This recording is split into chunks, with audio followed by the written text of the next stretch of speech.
Hi there. I'd like to say thank you so much for being here yesterday, and wanted to ask, how does it feel after all these years to finally say goodbye to Invincible? It's it's a little upsetting. Yeah, I should have done some of that in my intro. Like, Outcast is still, we got this comic coming out, and Invincible's coming to an end this year, and it's a real bummer, I guess. Last issue comes out in January, issue 144. It's a mixed emotions because I'm super excited about what we're doing. I'm really excited about everything that's coming up and all the twists and reveals. And I think Ryan and Corey and I are real pleased with, how we're wrapping things up. And it's also a really cool time because lately I'm almost talking to Seth Rogen and Evan Goldberg daily about the Invincible movie. So that's really exciting. Yeah. Can't wait. Yeah, so I'm here to announce the release date. It is going to be, I have no idea.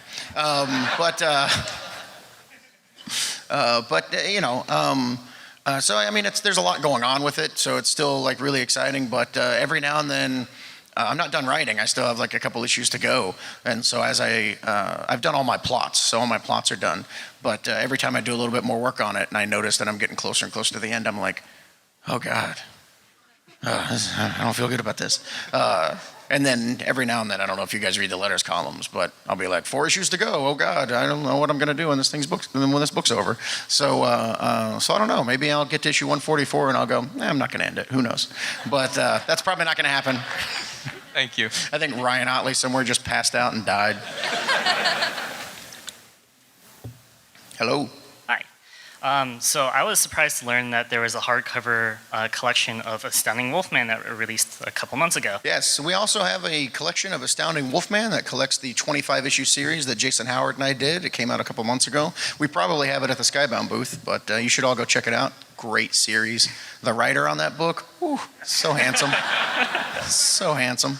I don't know how that has anything to do with how good the book is, but I'll just go ahead and state that for the record. So I was wondering if you had any plans for a reboot or revival for Astounding Wolfman? Damn.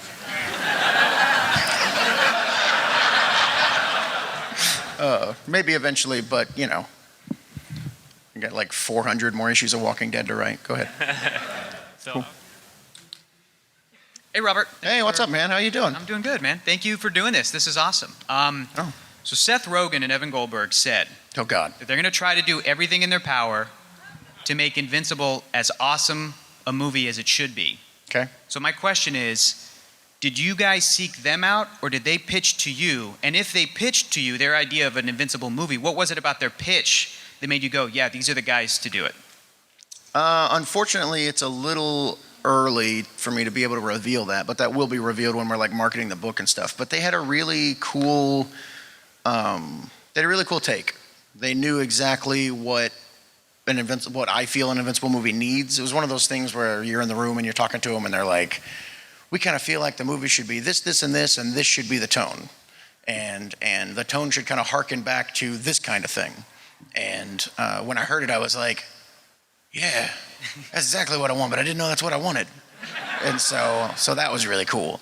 But it's cool, and I think that one of the best things is Seth and Evan are 100% aware of the fact that it's a very crowded marketplace for superhero films. Now, that's not to say that superhero films are waning in popularity or in any way, or that people want less of them, because we're seeing exactly the opposite this year. Like, people just want more superhero stuff. But they not only see that for Invincible to succeed, it has to be fundamentally different than anything that you've ever seen in the superhero space.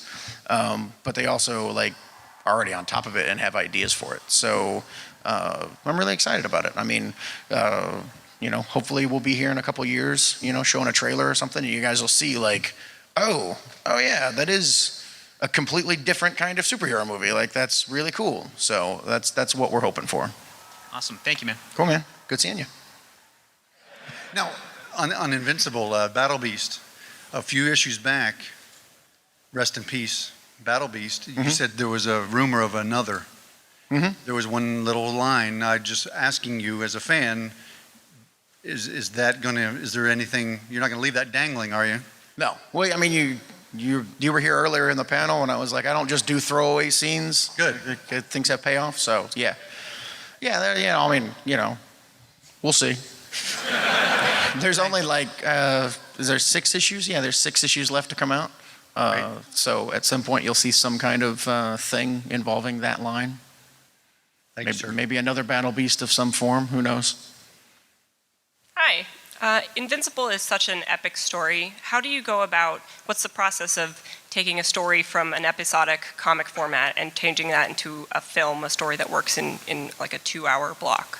Well, I mean, you don't bite off more than you can chew, I think is the thing. I mean, I'm leaving that to Seth and Evan. They know what they're doing. But, the idea is that we wouldn't go, oh, well, it's a movie, so we're going to fit, 15 years of Invincible comics into 2 hours. Like, that's not how it works. They would pick one of the stories from the run of the comics and really, give that room to breathe and hopefully do it well enough that we can do 17 Invincible movies. So.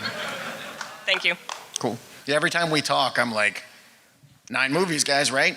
And then I'll see him again, and I'll be like, 10 movies, guys, right? And I'll be like, 11 movies, right, guys? You said 11? And they're like, we really don't like you. But I can handle it. Go ahead. I also have an Invincible question. Please do. That's great. So it's such a large series, like she was saying. Is there anything you would change if you could go back and redo it?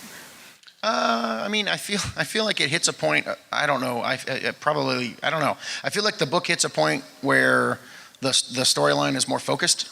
Mm-hmm. And there was a good 20 or 30 issues somewhere in there where it was like, hey, he's fighting Furnace on Mount Rushmore, and he's fighting this guy over here, and this guy's doing this. And I feel like there was a small part where, looking back, it seems kind of directionless. I might change that if I went back. But the book's perfect.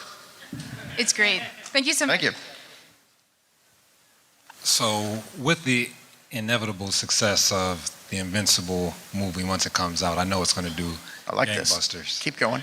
Exactly. Keep going. Tell me more. What do you think that box office is going to be the first weekend? No, I'm kidding. Go ahead. I don't want to get you there yet. We're going to build. But what we'll do is that's going to expose a lot of new fans to Invincible. And I know you've written and you mentioned today, it seems kind of bittersweet, but also that maybe you kind of are okay with it ending. Mm-hmm. So what about all those new people? Do you have any trepidation, or do you feel a sense of maybe joy in being able to go back to that universe? Or would you feel the desire to go back to that universe if there's a clamoring for it? Well, I think, Sandman is a good example. I think Sandman had a definitive ending, but Neil Gaiman comes back every now and then and does some kind of extra story or something like that. Like, I wouldn't rule that out completely in the future. That said, 144, the final issue, has, a fairly definitive ending. And so, I don't spoil anything. Everyone dies. It's going to be a complete story, and so new people, I think, will have a 25-volume trade set that they can dive into, and I think 25 volumes of anything is enough. And but I may come back at some point. Who knows? Thanks. All right. Cool. Thank you, everyone, for coming out to this lovely panel. I had a great time. I hope you had a great time as well.